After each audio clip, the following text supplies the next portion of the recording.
ہم ہر شعبے میں ہم بے ایمان ہیں. کیوں ہے؟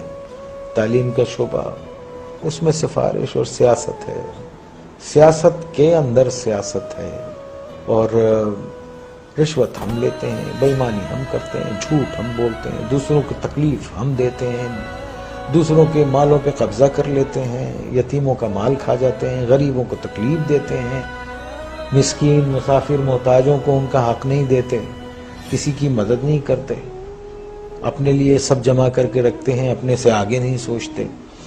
تو آپ یہ دیکھیے ایسے معاشرے جو ہیں وہ اگر آپ اتنے برے ہو رہے ہیں جس طرح سے نظر آ رہا ہے آپ کو، تو اگر آپ قرآن شریف پڑھیں تو اس میں جو قومیں اللہ تعالیٰ کی احکامات کو نہیں مانتی اور جو ان سب چیزوں میں نافرمانی میں جب بہت آگے چلی جاتی ہے تو اللہ نے کہا ہے میں ایسی قوم کو تباہ کر دیتا ہوں اور پھر ان کی جگہ دوسرے لوگ لے آتا ہوں. اللہ کہتا ہے کہ میرے لیے یہ کام کوئی مشکل نہیں ہے.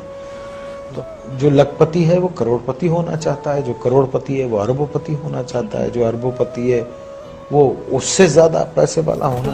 ایک آدمی جس کی تنخواہ 12,000 روپے مہینہ ہے، اس کے گھر کے اخراجات 80,000 روپے کے ہیں. یہ کون سی سائنس ہے آپ مجھے بتائیے کہ وہ اس کو پورا کرتی ہوگی؟ اور یہاں 60% لوگ ایسے ہیں جن کی تنخواہیں اتنی ہیں، لمیٹڈ ہیں، اور ان کے اخراجات جو ہیں. تو پھر کیا کرتے ہیں آپ؟ شارٹ کٹس مارتے ہیں، شارٹ کٹس مارتے ہیں. اور ایک بات یاد رکھیے، دیکھیے اگر آپ نے اپنی اولاد کو حرام کھلایا نا، حرام، بے ایمانی، چوری چکاری، ان سب چیزوں سے لوٹ کے یہ سب چیزوں سے کھلایا، تو وہ آپ کے پاس وہ سارا ویسے ہی نکل جائے گا. آپ دیکھیے کبھی جمع کر کے نہیں رکھ سکتا.